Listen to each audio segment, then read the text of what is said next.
So the Hammerhead is a new ship from Aegis. Basically, it's their new sort of gunboat. It's a patrol ship. It's basically, if you have it as part of a group, it's kind of like, it'll be like the vanguard of your fleet. It'll be there to sort of bust through the enemy's defences. And the beauty of this ship is basically it's just bristling with turrets. So it's got 6 manned turrets, 2 unmanned turrets. So if you've got that in your fleet, then, it's something of massive firepower. So looking forward to this in the game. Obviously, this is the Aegis manufacturer. People are familiar with all the other ships we've done, the Retaliator, the Javelin, the Idris. So the Hammerhead is, it's about 100 meters long, something like that. We've taken styling from both the Retaliator size ship and also from some parts from the Javelin and melded them together. We've had a lot of time already with Aegis and there's a sort of level of design theory that we expect to go into this. And so it's been basically sort of taking all those things we know, advancing it, and sort of putting it onto this new ship and sort of working with the title of the ship, which is the Hammerhead, and basically sort of working with that and working with, sort of reference from obviously hammerhead sharks, you've got to look at that, actual hammerheads, and really just sort of coming up with a sort of unique ship that will give hopefully sort of an intimidating silhouette, and that's the main theory. And so it's been a lot of fun. I've sort of been working with Gavin Rothery for quite some time on this. And hopefully fans will get to see the sort of progression of this ship. And it's gone through quite a lot of iterations. We probably did sort of seven or 8 variants where we tried sort of traditional blockade runner style hammerhead ships. So we wanted to sort of push it in a more Star Citizen way, something that was unique to us. And pretty much, from very early on, we had the sort of negative space inside it. So, and that has sort of been a feature of the ship as we've gone along. And it's gone through ups and downs. There are some that are less good, some that kind of, it turned into like some kind of space shrimp or something. Then we veered back towards the Hammerhead, and then a couple of functionality tweaks and a lot of sketching and drawing, and eventually came up with something that we were happy with, Chris was happy with, and hopefully the fans will be happy with too. We've got a few guys currently working on the exterior. There's someone looking at the engines, and we've got someone working on turrets, and then someone else is working on the hull specifically. We've reused some shaders that we already had on other Aegis ships that we knew would work well on this ship, and we're currently going through the process of effectively tracing over the concept mesh, which is way too expensive to use in engine. So we kind of have that as our base and then trace over that. And at the moment, the guys are kind of going through detailing up the mesh and applying the shaders that we already have, so we can kind of get a quick result in engine, so people can kind of review it at that point. So the weaponry on this is quite formidable. You've got 6 turrets, 6 man turrets, with excellent coverage.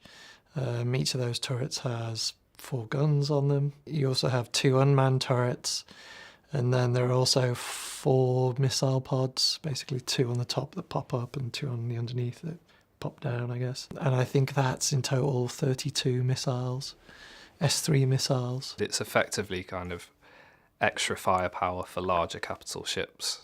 This thing's basically just a floating collection of turrets and weapons. You wouldn't want to see one of these coming at you, basically. The turrets on the side have full motion in all directions, so and they're mounted on 4 arms to the sides of the ship, so it gets kind of good coverage of firepower.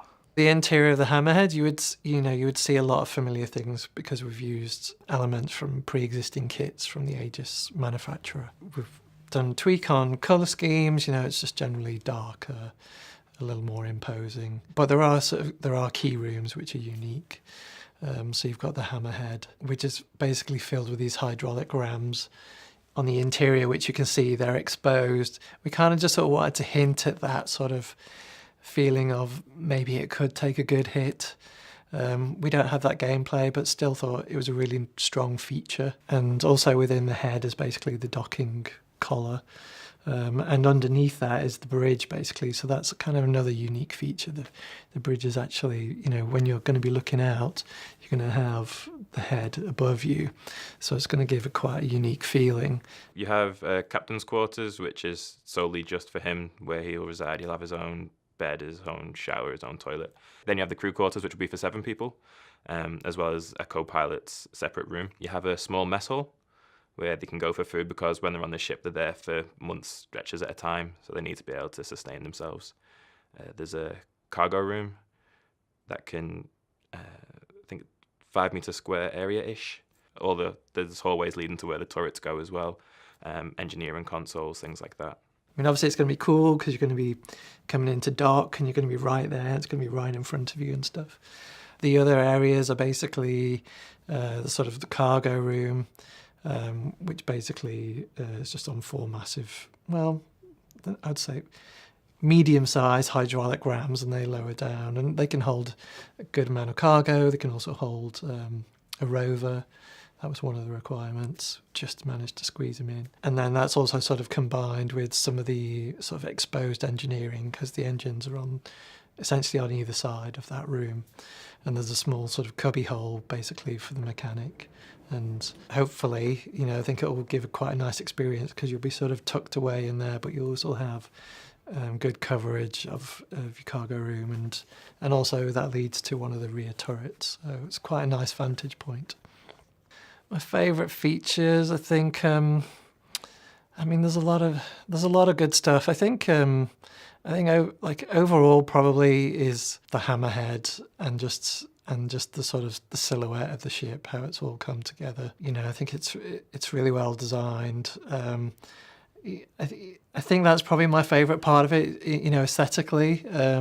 But in terms of functionality, one of the things that the turrets needed to do is basically have really good sort of coverage in any angle. So we had to come up with a system where players can get into it, and then it then moves away slightly from the body to give extra manoeuvrability. So the fans and players pretty much have really good coverage from any direction. And so we've achieved that. And I think it's just, obviously Star Citizen, we always have a lot of things that we've got to take into account. Gameplay, what fans want to see, bunk rooms and all those kind of things, captain's room and stuff. And it's just a matter of approaching it logically. Obviously this is not our first ship. But with Gavin, it was our sort of first big ship in terms of like from start to finish, full turnkey. So just sort of working on different layouts in terms of flow and, getting the cargo room in there basically and making sure it can hold stuff like, say, a rover, and just taking into account all those sort of small things. So for me, it's more of it's not so much one thing, it's the sum of everything. It's the sum of all those things basically that has come together, because it's been quite a journey. And so the fact that we've been able to hit all those targets and still the ship remain aesthetically in the sort of direction that I wanted, I think that's probably most what I'm happy with.